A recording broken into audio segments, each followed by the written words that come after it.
What are the two best words in the English language when combined together? It's game and it's 7, because it's game 7 tonight, people. That's what we've got on our hands.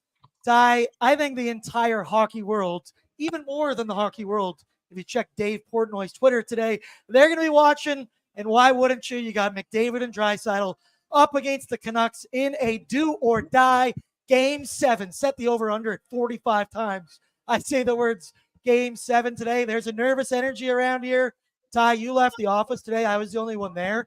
I just paced back and forth and back and forth.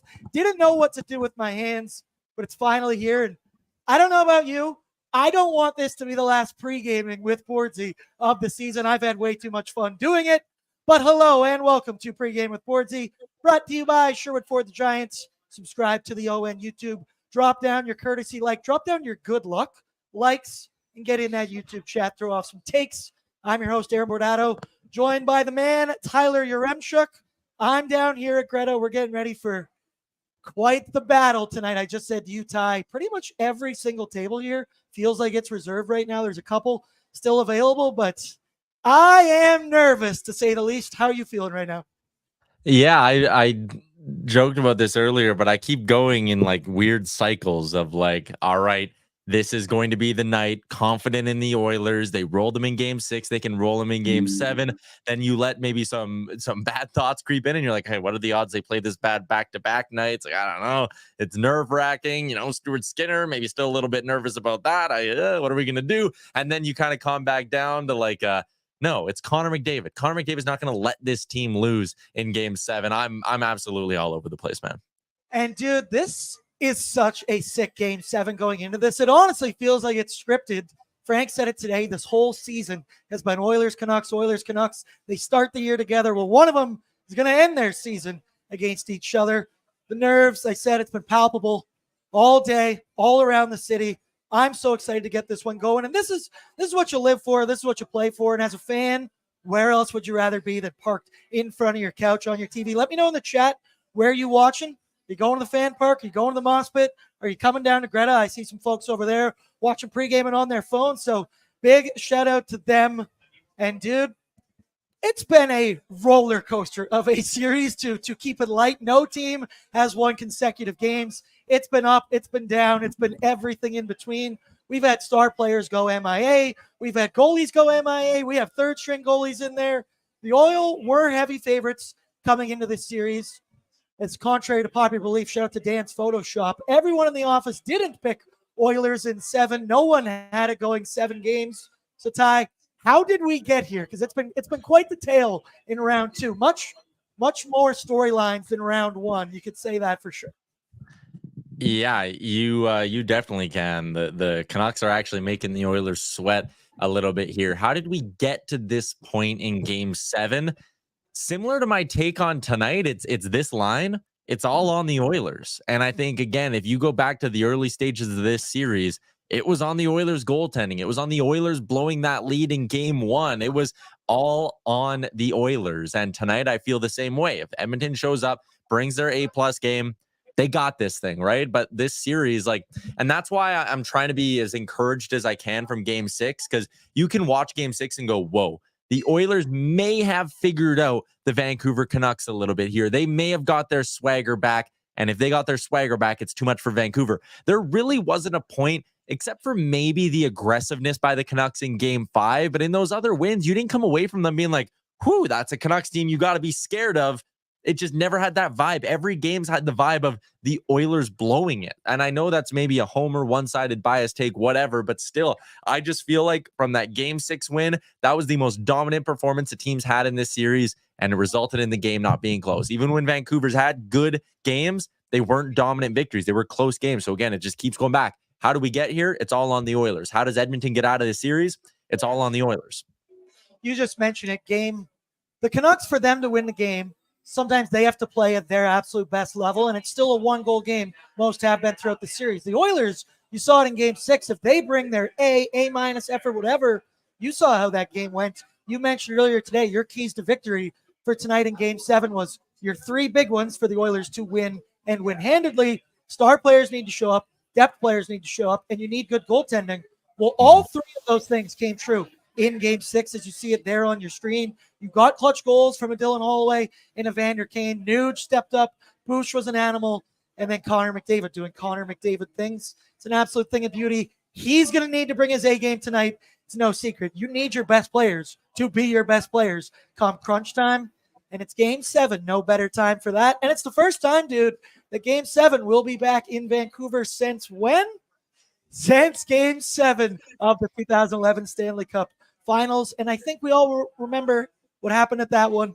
A riot in the city of Vancouver that will live on in infamy for forever. We are what? 13 years later from that, and we still bring it up every chance we can. But they also did lose to Vegas, I believe, in the 2020 playoffs, Game 7. But there's no fans in the building for that one, so that doesn't count if you ask me. Their last Game 7 win, Alex Burrows, OT winner. We all remember that, beating the Blackhawks to move on to that final. The Canucks obviously have home ice advantage, and this is what you play for all season. It's why you want the number 1 seed, so that come crunch time, you're going to have your home fans behind you. I fully expect the crowd to be rocking. I know there's been comparisons of Edmonton to Vancouver. I think it's fair to say Edmonton, we might have a little bit extra energy. I hope to see some beef, some Alberta beef on the ice tonight. I hope somebody packed that up, but crowd should be rocking. That brings pressure with it, though, being the home ice team. Today, we had Jason Demers on, and he said, if the away team scores first in a Game 7, you'll feel it in the energy in the building of everybody kind of sitting up in their chair and getting a little nervous. The building will get quieter. So there is a perk to being on the road. I just think you're going to have to withstand that first wave of forechecks from the Canucks. The crowd's going to be on your ass. They might be chanting Stuart Skinner. If you can handle that wave off the start, I think we're going to feel good. Yeah, I can definitely see the Canucks just coming out and pushing hard in that first shift. The beginning of this game will have a bit of an element for me of just survive it. Very similar to Game 6, where they came out of it tied, but it was almost like a deep exhale moment of like, okay, Stuart Skinner was fine. He got through it. Okay, you didn't shoot yourself in the foot. Now you can go pedal to the floor for the rest of this hockey game. And that's honestly kind of where I'm at with this game as well. I would love to see the Oilers come out and bang, bang, bang, punch the Canucks in the mouth and then put their foot on their throat and not take that sucker off for a full 60 minutes. I also know that's probably not going to happen. You're going to have a bit of a back and forth here. So surviving this little early jolt from the Canucks is going to be massive. I laugh at this from Calvin Pickard in here. Over under for property damages bill 25M, or only time will tell, people. But hey, we're going to keep it clean in the post-game chat tonight, right, folks? I don't believe that even as I say that. I know what goes down on the internet. But, dude, this isn't the Oilers' first rodeo in a Game 7. They're 1-1 in the McDry era. We all remember they lost 2-1 to Anaheim back in 2017. They actually scored the first goal in that one with Drake Caggiula.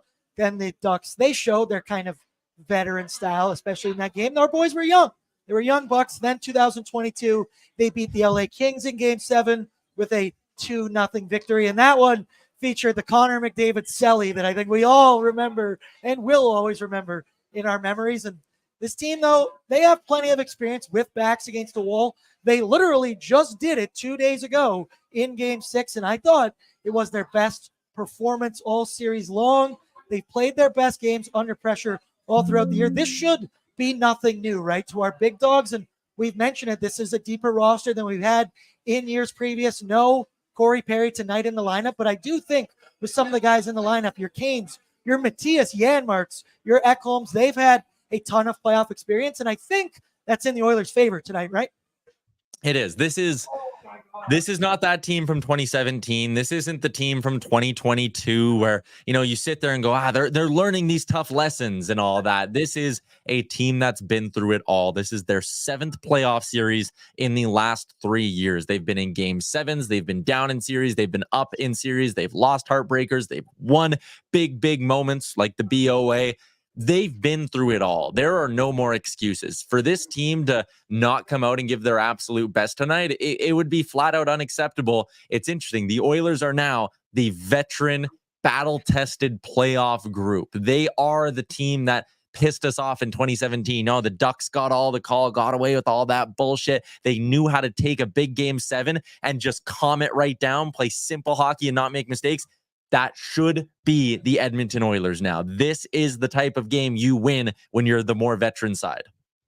And with that comes pressure, I would say. Frank Saravoli, we had a star-studded Oilers Nation every day today. Little Jason Demers, little Frank Saravoli, little DJ Bean, who I loved how he started. He's not nervous at all tonight. That makes one of us, DJ. But Frank said it. The Edmonton Oilers, they have the pressure on them coming into this game tonight, even though Vancouver has home ice advantage and they were the 1 seed. Game 7 is going to be in their building, but I don't want to use the phrase, but maybe I will. The Canucks do kind of feel like they're playing with house money, right? No one expected them to be in this position at the beginning of the year. Nobody thought they'd be in it halfway. You thought they would falter. The Oilers maybe grabbed that 1 seed, and they finished, 5 points ahead of the Oilers in the regular season, but feels like nobody's expecting them to win. We saw the Betway odds in this series. It was like minus 200 for the Edmonton Oilers, even though the Canucks were 4-0 in the regular season. But the Edmonton Oilers, because of that, the pressure's on them, and dude, there's no reason the Oilers shouldn't advance. When you look at these two rosters and what's left over in these lineups right now, the Oilers, for the most part, healthy. You're missing Adam Henrique, obviously, and a couple guys are banged up there. You see the tail of the tape all series, but you might argue the Oilers have had the easiest bracket in the entire playoffs so far. You go through the Kings in 5. A lot of people think of the Canucks maybe as not favorites, like I said, and it's cup or bust. Like Leon Draisaitl said it himself. There's illnesses going on in the room, but the Canucks, dude, their $11.5 million man isn't showing up. They're not going to have Brock Besser tonight because he's out with blood clots. They're on a third-string goalie in Archer Shilovs. Quinn Hughes hasn't looked like the same offensive threat that he has been all regular season. There's so many reasons right there that I think this is the Edmonton Oilers' best shot, best opportunity to move on to the conference finals. Dallas is tough, sure, but we'll deal with that then. Tonight, pressure's on the Oilers, and dude, because of all those reasons I just said, they should win this hockey. That's the thing that almost scares me. And Maynard says it. That's going to be Tocchet's message to his team, right? It's going to be, man, everyone's counting them out. No Besser, no Demko, right? Not the more skilled team.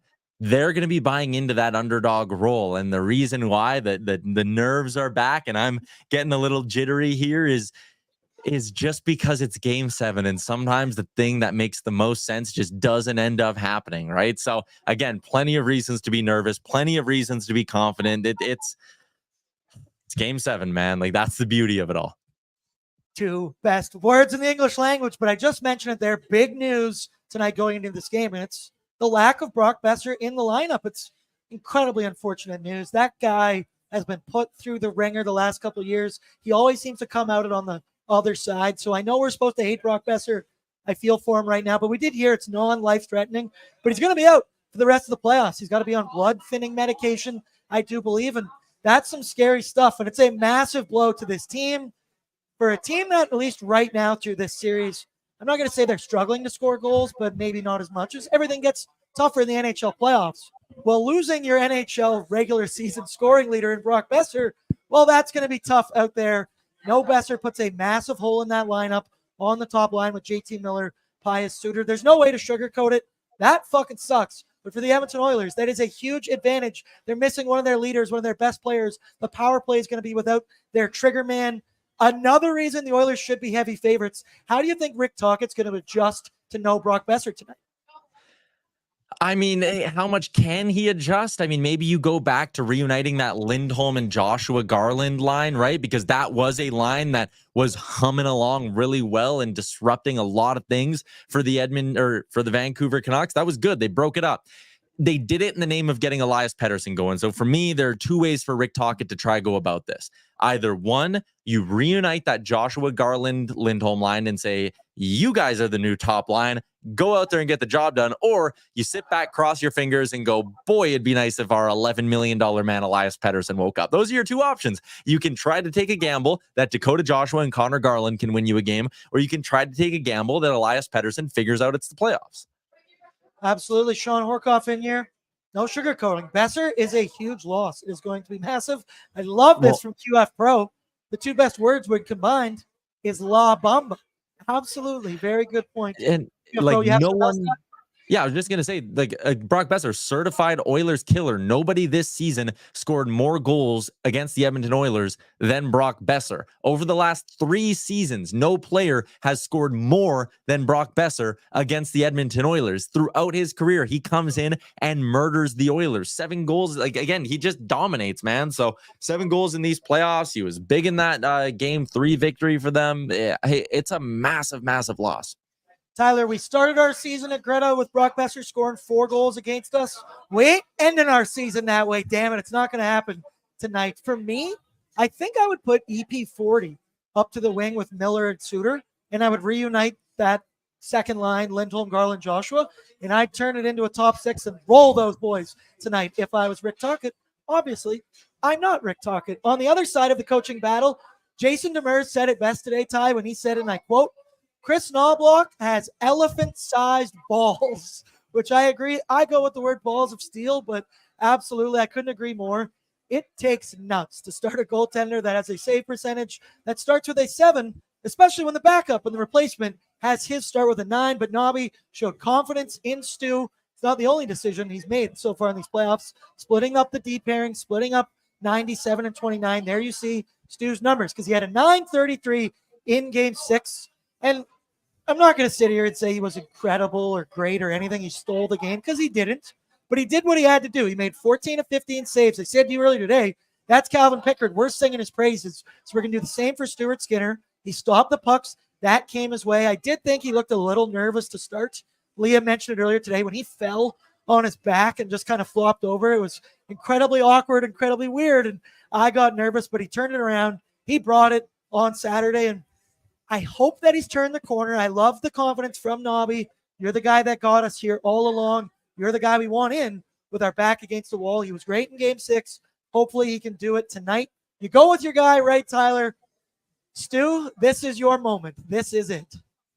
It is, man. And I like what you said again. He wasn't sensational. He wasn't great, but he got the job done. And again, if that would have been the case early on, we're not doing a show right now. This series is over. So for Skinner, it's just going to be more of the same tonight. Like, the beauty of being a goalie for this Edmonton Oilers team is on most nights, you know, you can make a mistake if you're Stuart Skinner. On most nights, you can make 2. On most nights, you can make 3, right? Like, he can have a couple go past him and still do more than enough for this team to win. So I need to see the Oilers continue to make life easy for Stuart Skinner. I thought that's something they did very, very well in game 6. And if you're Stuart Skinner, man, just stop the ones you're supposed to and it'll all be okay. Just give me good goaltending. I don't need great.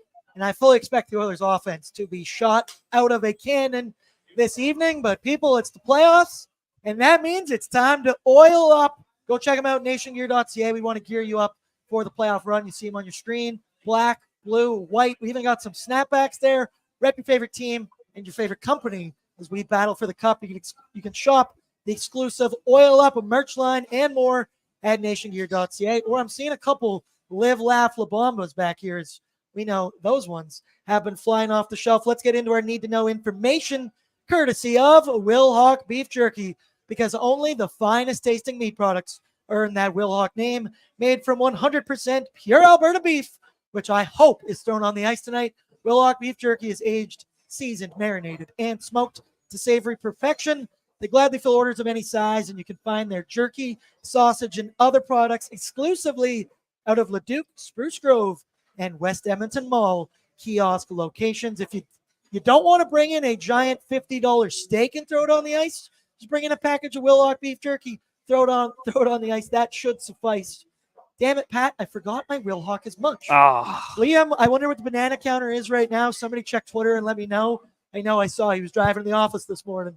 First banana down. But for the Oilers, their info, no Adam Henrique again tonight. Nobby confirmed he won't play. He'll miss his 6th game of this series. And there's going to be no lineup changes tonight for the Oilers. DR10, Derek Ryan, he's going to continue to play up with Fogle and McLeod, while Sam Carrick's going to be in on that 4th line, meaning the Edmonton Oilers with the most experience in the most pressure-packed game, Corey Perry, he's going to be sitting up there in the press box. You see it on your screen right now. No big changes. I liked what I saw from Derek Ryan the last game, and especially, but Sam Carrick, he needs to stay in the lineup, especially in a game 7.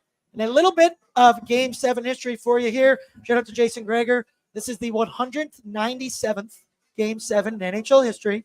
The home team, they're 115 and 87 all time. This postseason, they're 2-0. Gambler's fallacy, Tyler. What does that tell you? They're due. They're due. There you see it on your screen. Edmonton 7-4 all time. Vancouver 6-6. And he mentioned some heroes here, Tyler, with some names. And I love the question. So we're all going to give picks here. Who is your hero tonight? Who's going to be the Oilers' unsung hero this evening? Yeah, I like adding unsung in there because, like, again, Connor McDavid, Stuart Skinner, those are going to be two guys who need to come through for the Oilers tonight. But the guy lower in the lineup I'm going to go to, it's kind of my thing now. He's due. It's Warren Foegele. He's due. 20-goal guy held without a goal on an actual goalie, we should add. In the Stanley Cup playoffs, had just the one empty netter in Game 1, been quiet since. Warren Foegele is due for something. Thought he took some positive strides forward in Game 6 as well. So give me Foegele.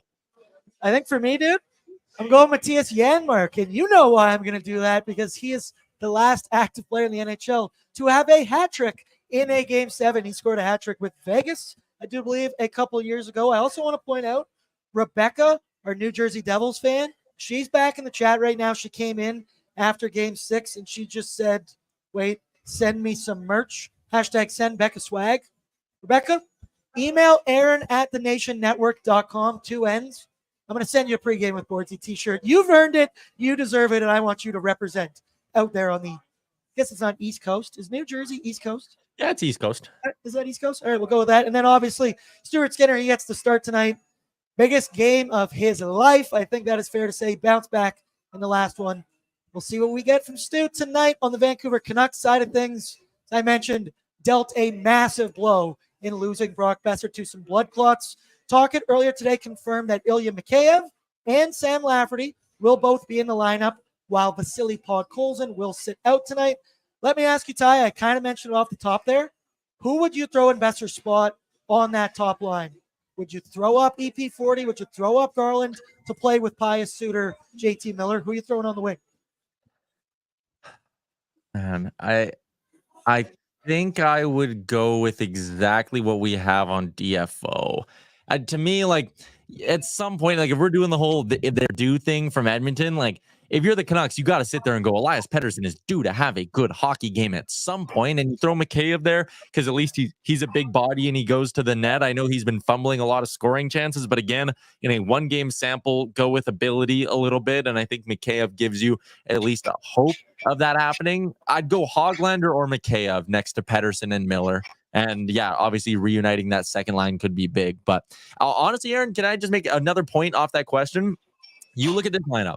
Is that top line better than the Oilers' top line? No. Is the second line better than the Oilers' second line? No. The Oilers' depth is miles better than this collection of guys the Canucks have right now. You need to hammer them tonight. Like, to me, this puts even more pressure on the Oilers' bottom six. This is your competition. This is who you're getting your minutes against. Absolutely cave them. Don't score one. They need 2 from the bottom 6. When you look at that lineup, it's kind of crazy when you think earlier in this series, couldn't get anything done 5v5. But when you break it down like that, hey, you got to feel a little crazy. Finally, though, Archer Shilovs, he's getting the start tonight. He has officially come back down to earth after 9 playoff games.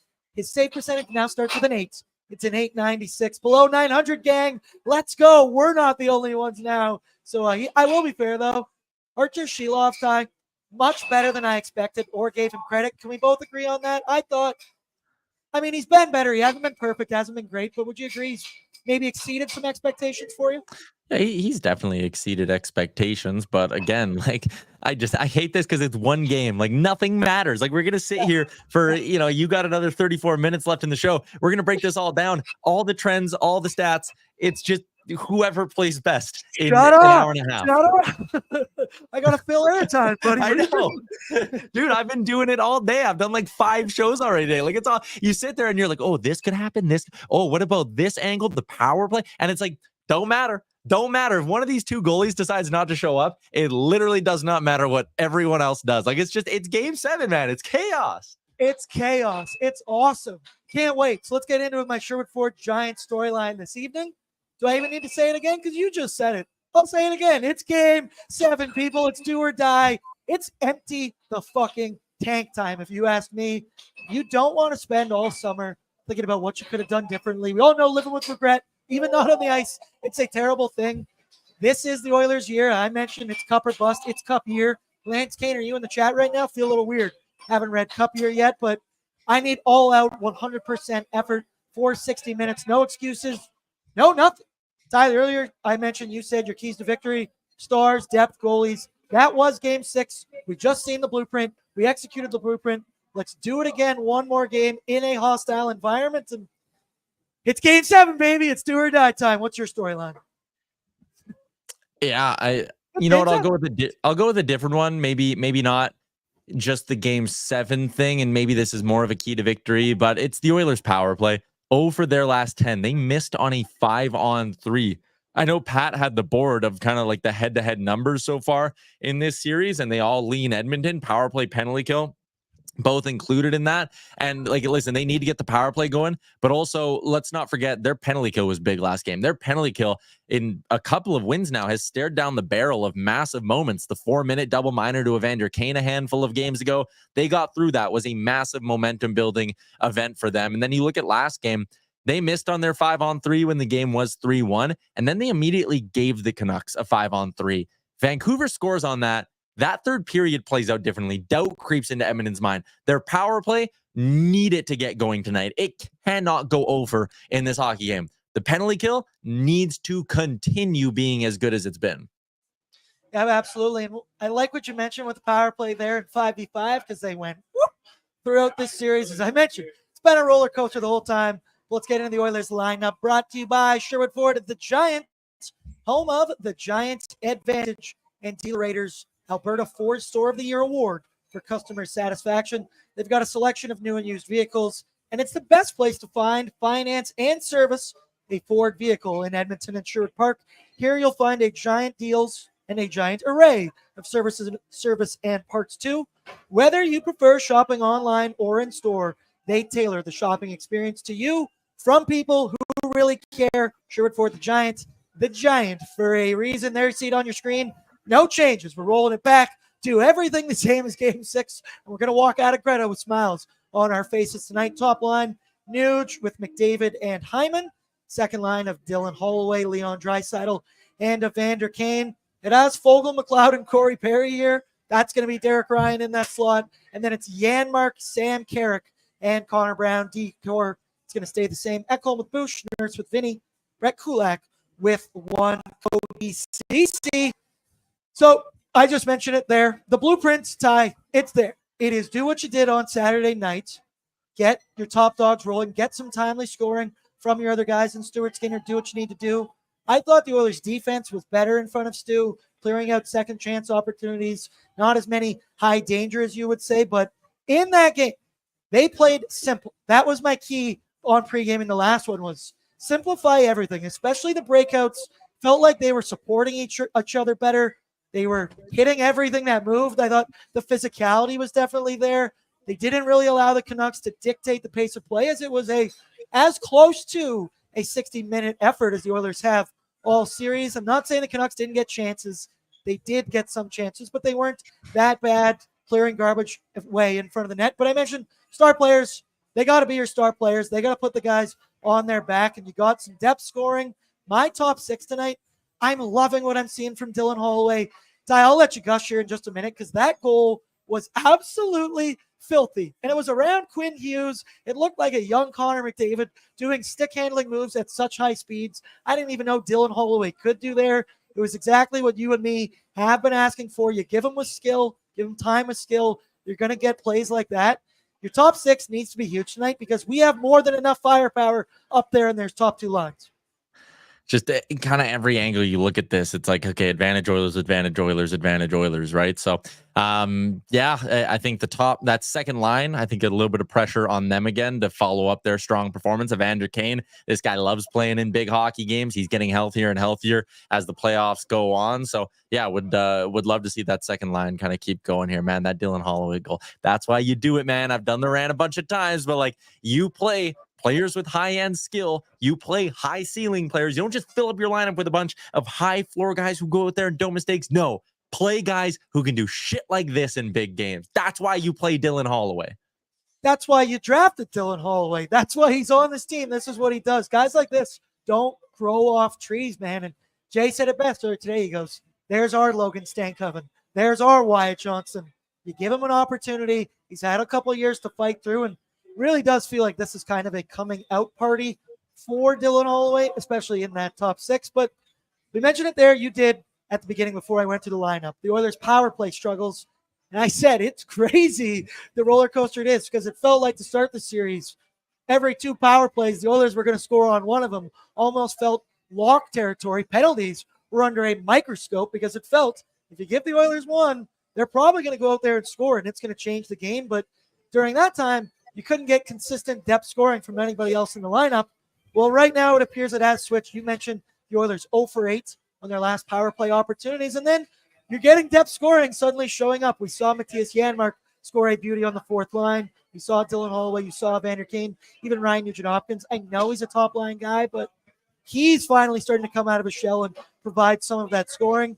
Imagine if this team had been doing all these things all together and timed it out at once. This series might have been over in 5 games. We'd be cup champs, but we unfortunately don't live in that world right now. Ty, if we can get all these facets rolling tonight, it shouldn't even be a contest. And that's what I mean, man. Like I outlined my pillars, right? Like if Stuart Skinner comes through, this is going to be a tight hockey game. If Stuart Skinner comes through and the Oilers get performances from their big guns in their power play, Edmonton's winning this game no matter what. If Stuart Skinner comes through and the big guns come through and the depth pieces can contribute a little bit, kick your feet up. It'll be sweat free. But again, that means a lot needs to go right. But the point is the Oilers have the potential to run away with this thing. I don't think that same potential exists the other way. Edmonton needs to show up. If you're Chris Noblo, are you running 97 and 29 until the wheels fall off tonight? I'm curious because we've seen them at points in this series, what they play 28, 29 minutes. Their minutes have started to come back down to earth a little bit. That's also, I think, your depth guys are simply playing better. When they play 28, 29 minutes, that wasn't by choice. That was by necessity because nobody else could do anything out there 5v5. But I'm curious how they're going to roll them out tonight because there is no tomorrow right now. And as I mentioned, you're going to have all summer. I would unleash these guys, but maybe you want to start rolling the line, see what you have in the first period in your 3rd and your 4th line. I've liked what I've seen from the Oilers' 4th line. I'm liking what I'm seeing more and more from that 3rd line. Still not great offensively, though, 5v5. So let me ask you, are you running them until the wheels fall off? No, like not early. I think early on you want to keep all 4 lines going because again, give your depth a chance to make an impact in this hockey game. Don't burn out Connor, McDavid, and Leon Draisaitl in the first period. But what I do think we'll see a heightened, or we'll see more of than maybe we have in other games.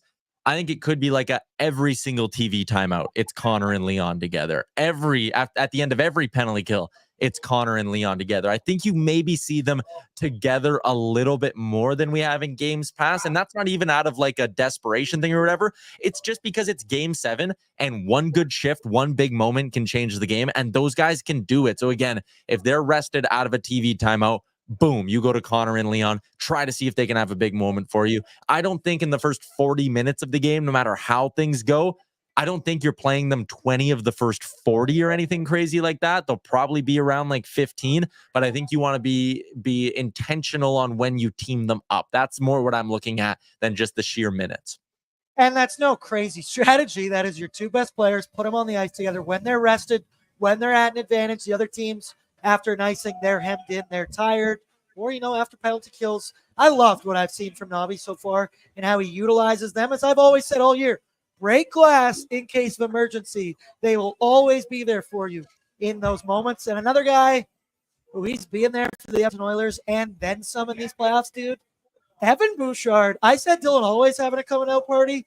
Evan Bouchard was a point per game player all regular season. And I'd argue right now he has elevated his play so much more. He's been incredibly good offensively. We know, what is he, 3rd in NHL playoff scoring? His defense has been sound, man. And he's played angry. He's played kind of a little bit cocky. He hasn't wilted away physically. He's getting in the scrums, trying to lay hits more than I've ever seen him do it before. I heard the word earlier, and they said he's playing with arrogance. And I went, yeah.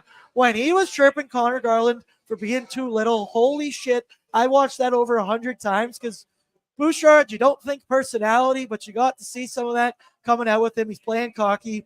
His shot is like a weapon that no other team has in these NHL playoffs. Demers said earlier today, he's a great kid and a great human being. Couldn't happen to a better guy. And I'd argue right now, Ty, he is becoming the leader of this D-core. He's kind of grabbing the reins here and grabbing the throne from Matthias Ekholm and saying, guys, follow me. I know what I'm supposed to do. I know how to do it. And he's done it incredibly consistently all along here. Evan Bouchard, borderline MVP for me right now through the playoffs.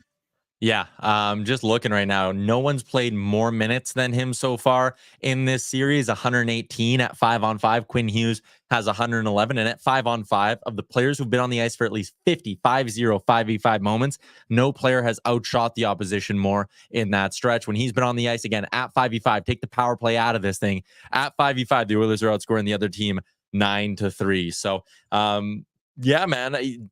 He's been unbelievable. We're seeing him turn into a legitimate top pairing defenseman in these playoffs. And it's been a slow build. He got so much better as the regular season got on. And this playoffs, man, he's showing like he is cool as an absolute cucumber. Those plays he makes at the blue line, just jumping around checks, like the moment's never too big for him. And I love it. I know the nickname's been Old Man Boosh for forever, but he really feels like he's turning into an old man veteran right now. My final thing about the Oilers, Sam Carrick, the maple syrup man himself, Tyler. Shout out to the Carrick Bros and Jane Carrick for sending us some of that bourbon, some of that OG syrup. Not just saying it. It's absolutely incredible. But he was absolutely incredible. Maybe that's a stretch, but he was very damn good in Game 6. I thought he brought the energy. I said he's tough as balls. He's physical. He loves laying big hits on the forecheck, and he plays with energy. He plays like a guy who's desperate to stay in the lineup too. There was no chance I was taking him out of the lineup. What do you think about the move? Carrick in, Perry out. Again, you just needed some urgency. You needed physicality. You needed some speed. Carrick gives you that. Perry's not. If they advance to the conference finals, I think you probably see Corey Perry get back into even game 1 of that series. But right now, Carrick's the guy you need. They were also getting dummied in the face-off circle for some long stretches. You need a guy who can just come in and snap back a draw for you and get you out of trouble sometimes. So right now, Carrick just gives you, not that he's a better hockey player than Corey Perry, but he gives you a little bit more of what you need. On that fourth line, I need a guy whose energy shifts, banging bodies, pucks deep, forecheck hard. That is perfectly describing Sam Carrick's game right there. Let's move now to the starting goaltender report brought to you by Sherwood Power Sports and Marine, because they are now officially open in Sherwood Park. They got service for all makes and models. Bring them your service troubles. You need an inspection. You need a test run. You need some trailer TLC or just a fresh oil change. It's adventure time, and they've got you covered for all makes and models of boats, motorcycles, and ATVs. So you'll be ready for the season. Check them out for all your needs. Sherwood Power Sports and Marine, people. Pull it up here. Tail of the tape between the two starting goaltenders this evening. Stuart Skinner versus Archer Shelovs. You see the numbers on your screen. Both start with a save percentage with an 8. So that leaves some more to the imagination than you would like. But Stuart Skinner, as I said, this is his moment, dude. It don't get any bigger than this. It's fair to say last year, this year, he has wilted away in the big moments. You win tonight, I am able to erase all of those memories. As he is a young goalie, he's a young player, needs to find his footing. You have to think a win tonight is going to go a long way into that confidence. And I mentioned it. I love the call from Nobby, showing balls, showing confidence in your guy. We said it. Stu wasn't overly tested, but he's good enough, and he just needs to do that again tonight. Yep. Again, like 880 or better. If he's 900, let's go. Giddy up. So, yeah, he's just got to be good enough. Stop the ones you're supposed to. Again, that is the line. That is it with Skinner. 1 to 10, where's your confidence level at? 6.25. Nice. I went around the bar earlier and I was asking people. One guy over there said he's a 9.2. He said, I know Stuart Skinner. I've watched him forever. I followed him forever. This is what he does. His confidence alone. I was going to be like, you want to host pregaming, dude? You want to hop on? You want to get the people fired up? On the other side, it's Archer Shelovs, and he's definitely having the biggest moment of his career. I just dropped my AirPods, and my AirPods went all over the ground right below me, but I don't want to say that, I don't know, he's no stranger to big games, I guess you could say. Last year in the Worlds with Latvia, he performed big. He even got like a shrine outside Latvia. It was borderline Archer Shelovs Day. But I've said it all series long. This man is beatable. He's human. He struggles with traffic in front, shot from the points. There are weaknesses with this guy. Very, very beatable. Tonight, you need to make him look like a third-string rookie goaltender. Can't even do math. He's played 9 years. He's played, what has he played? 15 games in the NHL before. You need to make him look like a guy who's played 15 games before.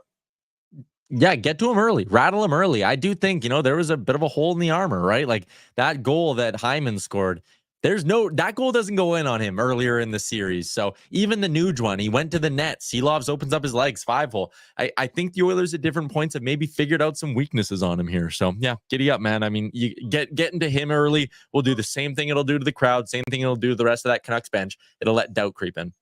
Don't worry, Ty, only 18 more minutes until we get time to drop the puck. Let's get now to the Vancouver lineup. Brought to you by Greta Bar Yag, people. If you're not down here already, it is packed already for a 6:42 time right now. Everybody's got nervous energy. It's the spot to watch a game in Edmonton. Pre, post, during, doesn't matter. Weekday, weekend, they've got you covered. They got Wicked Tuna. I'm looking at Street Fighter. Nobody's playing air hockey right now. I'll be sure to get out there. And if you saw, Liam kicked the shit out of Waz at the football game on our last time we were here. And Tyler, I hate to say it, but you kicked both of their asses, right? Yeah, no, I kind of let them do their thing, and I walked over, I looked, I said, 529, and I gave a couple of these, and bang, bang, bang, bang, bang, bang, 540. Tyler, I hate giving you compliments more than anyone I know. Yeah. I mean that. You're pretty damn good at the game. And you would pop a shot, pisses me off to an nth degree, because I do get. It's those bird arms. We've covered the bird arms. You can just dunk it. I digress. Let's take a look at the Vancouver lineup tonight as we do project. We'll keep it locked on Twitter. We got Mikheyev here with JT Miller and EP40. Joshua Lindholm, Garland, PDG, Bluger, Nils Amon, Hoglander, Suter, Lafferty, Quinn Hughes, Roenick, Susie Myers, Little Z with 1 E. And Cole, going to take a peek here. Twitter. We'll set you up. We talked about it off the hop. You're missing Brock Besser. That absolutely sucks. Shot out of a cannon. Are you going to reunite Garland, Lindholm, Dakota, Joshua? Because if it's me, yes, it's not even a question you're going to put those three back together. They give me anxiety. They make me nervous as an Oiler fan. They're physical. They bang bodies. They forecheck hard. They have skilled players. I understand the sacrifice that Tocchet made to move Lindholm up to get EP40 going. And to be fair, it did work. EP has looked better. You would think he's played 11 and a half. He should be able to do it on his own. But some of those guys he played with, not great. It's clearly worked, but at what cost, Tyler, would you reunite those big three?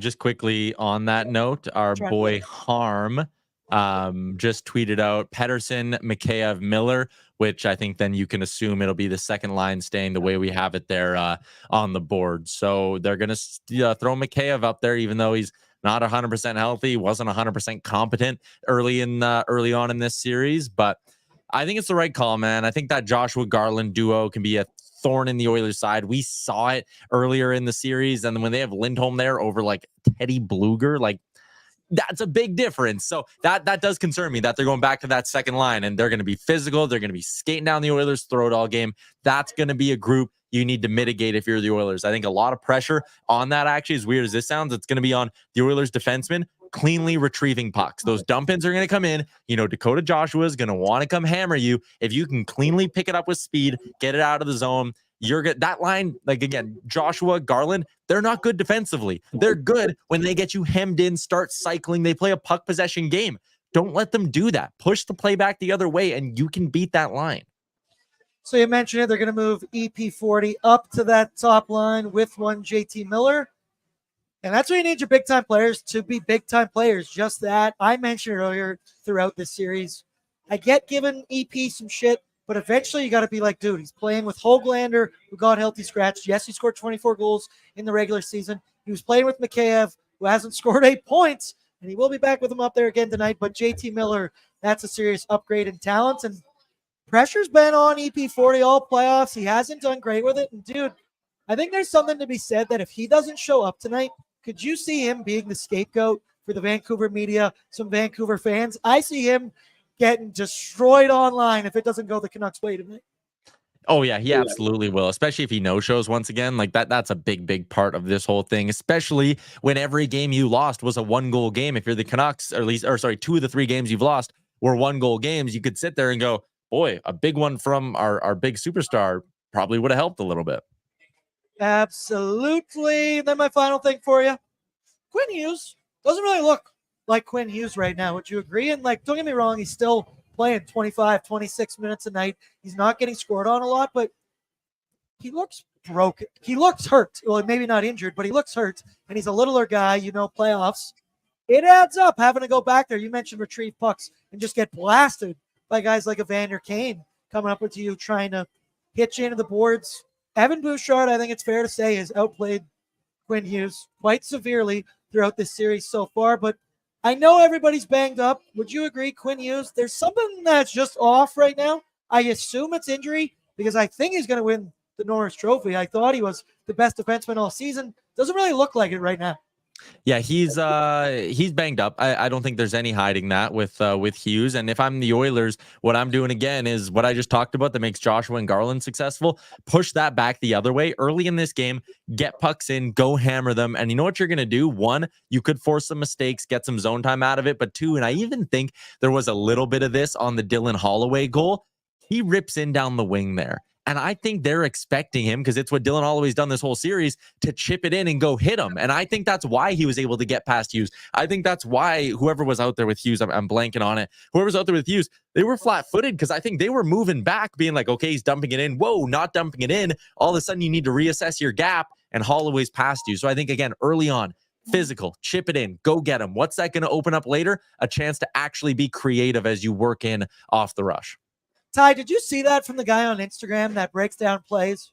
Because there was a thing on that Holloway goal, and he broke down how Quinn Hughes is playing. It's everything you just said. You're brilliant. Oh, that right. He thought Dylan Holloway, because he's done it all playoffs, is going to take it deep. You could see Quinn Hughes turning his hips, and that Dylan Holloway did a thing when he moved to the middle, and he slightly looked off. I believe it was Hronek.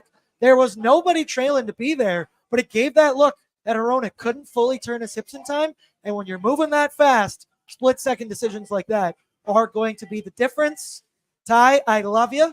I'm going to let you go because you're not avoiding the grind, but you're avoiding the Greta fun. But you got a life to live. You got an old lady at home.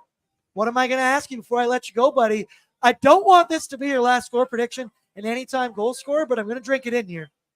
Literally. 4-1 and Fogle AB. Let's go. Warren Fogle. He was my Fernando Pisani pick, and I look stupid right now with that pick. So hopefully he does it. Also, dude, imagine a Connor Brown goal tonight. That's a $4 million goal. If he does that tonight, I'll pay that one myself. Just kidding. Absolutely not. Ty, I love you. I appreciate you. Good luck, buddy. I hope the next time we talk, it is positively. Go Oilers. Go Oilers. Go Oilers. Bye, Ty. Everybody say bye to Ty. Oh, we're getting down to the nitty-gritty here, people. 10 minutes away from hitting 7 p.m. I got to hop on the mic in a couple minutes. Get the crowd fired up. But, that's my job. You got to know your role, right, Pat? You know roles in this company. Yep, you're mic 4. Absolutely. Yep, I can't hear you. Pat will be joining us behind the scenes now. But let's get into it. Bordzy's Bankroll brought to you by Betway 19+. Please play responsibly, because with Betway, you can get a free bet up to $200 if your first bet loses. All you got to do, create a new account, redeem your bonus. How do you do that, you might ask? You scan the QR code that will about to be on your screen to join that action. You place a bet, no minimum amount required, and if the bet loses, you will get a refund up to $200. Big ones. You can then use that money to bet on your favorite sports. And this offer, it is only available outside of Ontario. So Alberta boys, stand up. Alberta beef boys, stand up. So without further ado, let's throw it up and let's let the people decide. Hop in the YouTube chat. We're going to throw a poll in there, decide where my money goes. As you know, I've kind of already bet every single one of these responsibly. Of course, your first option, Oil money line, 97, 2+ points. You need your star players to be star players, 2 points. I think Connor can do that. And plus 140, that's got juicy value. Tyler and I have been hitting these bets with Leon or Connor all season long. They have the best juice. And to be honest, a win usually goes hand in hand with 97 or 29 playing very well. I like the second one. It's Kaner, 1+ point. Just could be power play, could be anything. It's even money at plus 100. Look at that photo in there. He's going to bring his A game tonight back in his hometown. And then your final option, it's minus right now. It's minus 106. Are you going to look me in the eyes and tell me Leon Draisaitl isn't going to score a goal in Game 7 in this big moment? I think he is. I think he's got good odds to do it. Minus 106. I like it. Pat, let me ask you. You look at these three bets. Which one's talking to you? Like you said, you can never go wrong with the money line 97 2+ points in a big game. That's when you need your big stars to step up. But the one that really catches my eye is the one in the middle there, 91, right. 1+ point. You're in the positives for money. And you were talking to Tyler a little bit earlier about the unsung hero of the game. And I've had a feeling about Kane. He's one of those streaky goal scorers, streaky players. When he's hot, he's hot. He's got goals in his last 2 games. Fine, I'll bet on the hat trick. Just ripped one from the top of the circle in the last game. He's feeling himself right now. I saw on Twitter him walking into the building. He's looking good. This is a guy that we signed for these big moments to come out there physical and really kind of give some relief to McDavid and Draisaitl, and he can really be a difference tonight. So 1+ points, not even goal. Right?